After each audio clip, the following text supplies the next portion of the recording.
Outbreak is affecting restaurants. I'm joined by Madelyn Alfano. She's vice chair of the California Restaurants Association and the owner of Maria's Italian Kitchen. That's a restaurant chain in Los Angeles.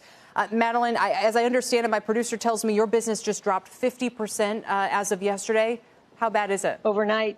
Wow. Yes, overnight. So traditionally, we've done 30 to 40% of our business has always been takeout and delivery, with the remaining in dine-in, but overnight it totally plummeted. And I think people are just fearful of ordering food from anywhere. And the fact that they've been hoarding food from the grocery stores, I think they have to use those perishables. Yeah. And one of the things I think the public needs to understand is that restaurants have provided over 50% of the food to the population.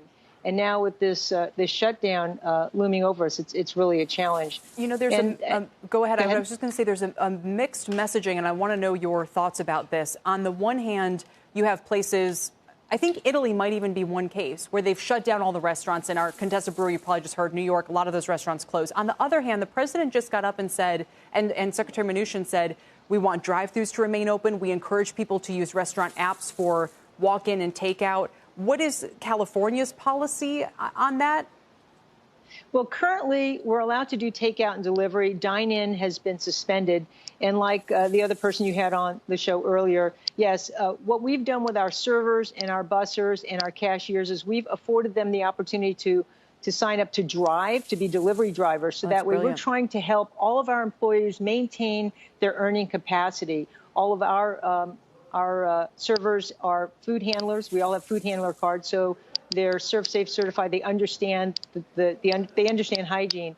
One of the things I've done in the past several days is reach out to my banker.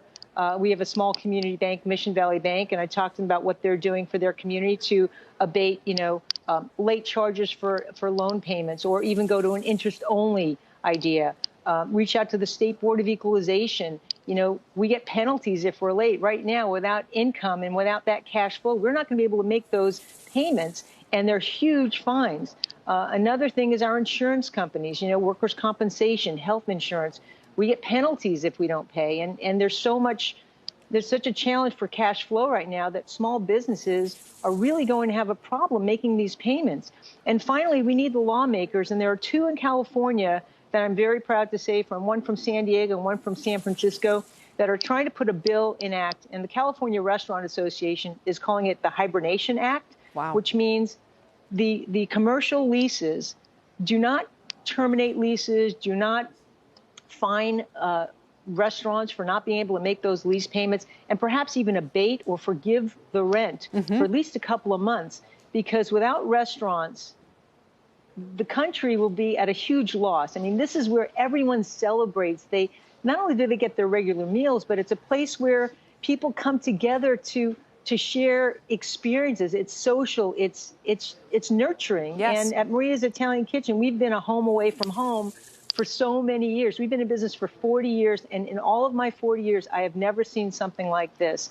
We've been through earthquakes, riots, fires, floods. This is really a challenge, and it's affecting so many people. Madelyn, do you think you can stay open, and what would that look like in the coming months? Like you said, you can reposition some people. I love the idea about taking some of the wait staff, having them drive. In terms of that cash flow pressure, how long can you stay open like this?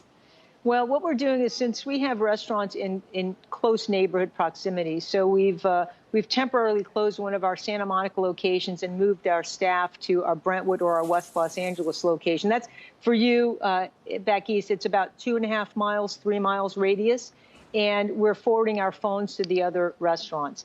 We're going to start clustering. The restaurants that are close in proximity, we're just going to have to move people around just to make it work. But I will tell you, there are many restaurants that I don't believe will be able to weather this storm. It is huge, and it's devastating. We need our government, and I'm glad that the government came up today and said that unemployment insurance will be paid quickly. Yeah. We're handing out forms to all of our employees with layoff instructions and how they can just click online to fill out their paperwork, and we're helping them with iPads, and it's really something unlike anything we've seen before. And the California Restaurant Association is putting out a bulletin to all of our members just to help them. Madelyn, thanks. And again, the Hibernation Act, for people who want to support that, would maybe help not terminate leases or fine you guys. That's Keep us posted. Good luck.